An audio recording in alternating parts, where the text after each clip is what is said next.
Michael Brown's official St. Louis County autopsy report is the latest leak from the investigation into his death. The report, first leaked to the St. Louis Post-Dispatch, reveals two details the public has not heard before. Details about the gunshot wound to Brown's hand and forensic information that could help determine whether the teen had his hands up while being shot. Witnesses, including this construction worker, have told CNN Brown had his hands up when he was shot by police officer Darren Wilson. We had an independent forensics expert examine the autopsy report, which revealed where the bullets entered and exited Brown's body. Do the details of the autopsy report give any indication that Brown's hands were up while he was being shot? I don't think so. Based upon the positioning of the wounds, the entrance and exits and then re-entrance, based upon all of that and the right arm wounds, it's just inconsistent with him having his hands up.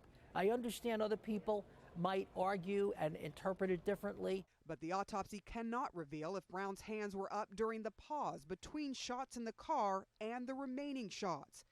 The autopsy also detailed a wound to the inside of his right hand near his thumb and palm.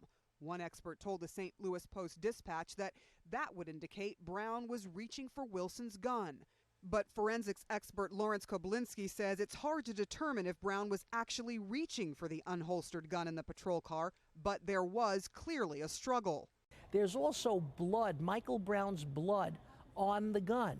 And there's also Michael Brown's tissue on the outside of the driver's side door. When you put all that together, it really fits with a struggle that took place inside the vehicle. And again, it supports the story of the police officer rather than the eyewitness testimony.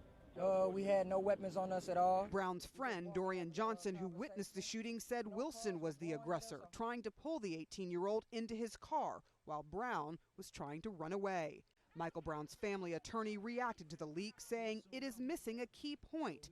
Officer Wilson, it says, shot Michael Brown multiple times and killed him, even though he was more than 20 feet away from his patrol car. This is the crux of the matter. Some activists on Twitter are calling the prosecutor's evidence tainted and part of a cover-up.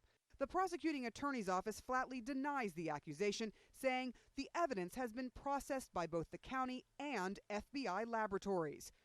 With every leak, tensions grow. Ultimately, there is a great concern that the grand jury decision could re-spark major unrest again in Ferguson. Some people are scared and they're stockpiling and just saying that they're not going to be able to get out the house. And it's a lot of people that are scared, but it's some people that are just so angry, they don't care. Sarah Seidner, CNN, Ferguson, Missouri.